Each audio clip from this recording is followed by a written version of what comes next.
And this is Undercover in Berlin, Germany. Popkomm is where we're at. And Katja Gross is one of the directors of Popkomm. And good to talk to you again, your second time at Undercover. Thank you. You're a regular now, Katja. Yep. We'll have to put you on Feel the like payroll. Yeah. Now, you've been involved with Popkomm now for, this is the 5th year. And it's been a forever evolving exercise, hasn't it? The music industry has evolved and changed so much in the last 5 years. What is one of the major changes that you've seen through the doors of Popkomm that reflects the changes in the music industry? Well, the biggest change actually is that everybody is, every year, again and again, they're looking for solutions. Mm-hmm. So that is actually the main topic of Popkomm also.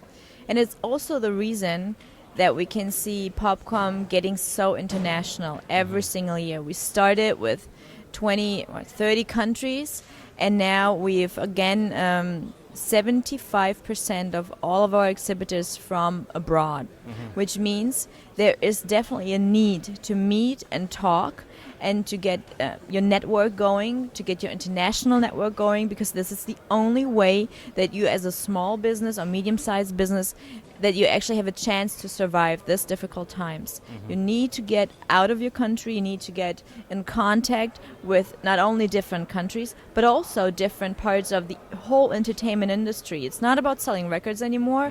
Of course it's not, because there's almost none sold, basically. So it is now more of placing your product and your music in different parts of the entertainment industry in order to somehow get some revenue. Now, you would see very much the fact that the traditional music industry, the major record labels, are very territorial. Yes. And that has probably been to their detriment. Now we're seeing new bands coming up with new business models, and I guess you're seeing a much more globally focused artist starting to present themselves. Yeah, because that artist now has the chance of starting and getting out there from the very beginning, not only in his country. He has all the entertainment parts, he has all the tools, he has everything, he has all, the tools that he can use now in order to get his music out there are so wide that he has to act global from the very beginning. It's not that typical, you start in your own country, you get to a certain degree of success, then you start to go outside. You can actually work the markets from the very beginning with different partners and different tools, especially over the internet. And this is what a lot of artists do right now. Yeah, I guess if we were to jump into the time machine and go back 10 years, the industry was all about selling CDs, and you would put out a CD so that you would sell your album, so that therefore you could go out on tour. Are you seeing now that it's becoming more about the tour? The ticket is more important than the actual CD itself? It's really funny that you can see both sides. Sometimes they use CD as a promotion tool for their tour. A lot of the time, they still use the tour as a promotion tool for their CD selling. But, of course, when we're talking about for the artist somehow earning the money, then he definitely has a focus on touring right now. Yeah. Because doing concerts, being able to sell merchandise, to tape that, make a DVD compilation with the live concert, gives you special and new products. And this is what an artist is focused on right now, because selling CDs is just not it anymore. And I guess, for Popkomm, you're very much the central point, a focal point for the pulse of what is happening within the music industry.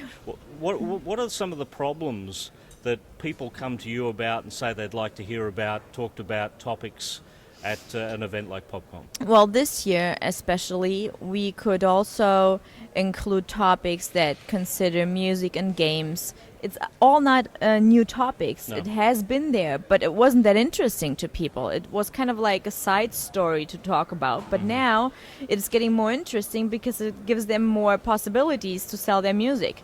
We had a big filmmaker here, a German filmmaker, that talked about his way of placing music into films and gave everyone a very practical view of what you can do as a small label in order to get some business in that area. We can still see the different structures, as in USA, the whole music and film is like an industry itself.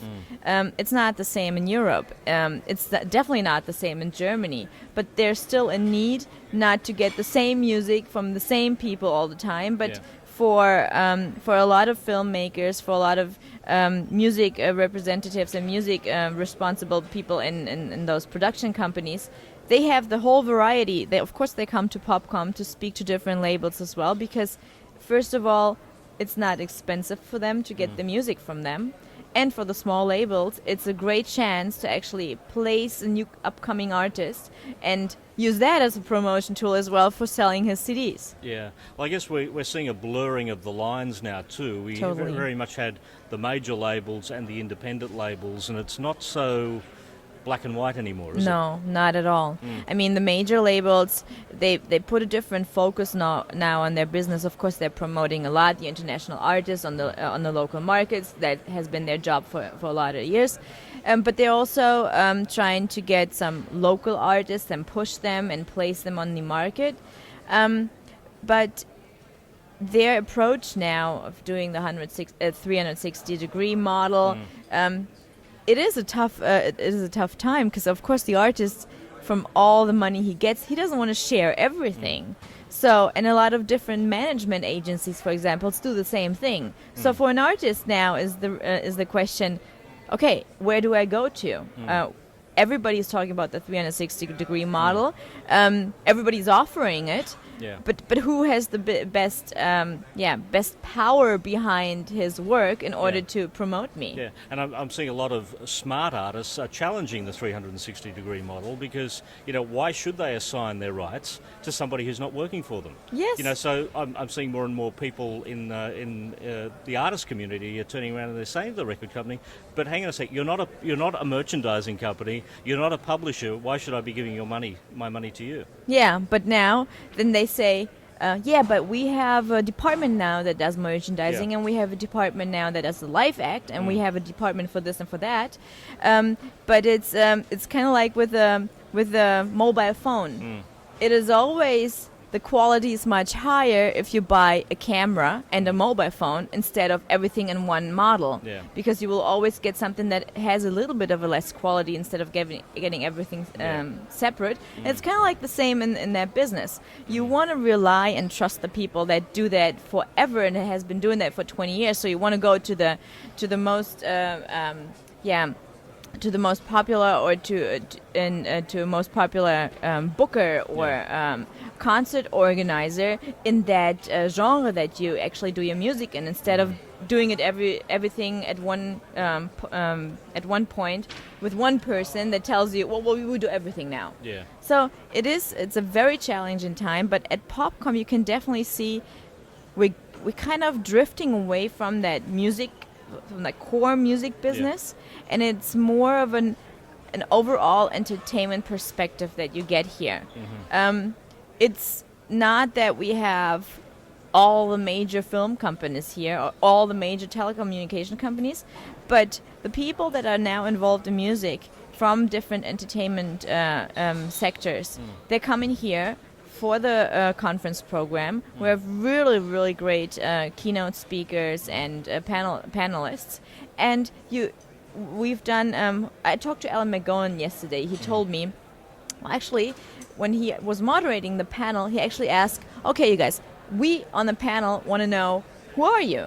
So what part of industries are you from? And it was very little record companies, very little management companies and all that core business. It was way more, and not that many musicians as well, but it was a lot of companies from telecommunication part, from agencies that actually are now getting much deeper into the business of dealing with music and want to know about the whole business model behind it. How does it work? How do we get in there?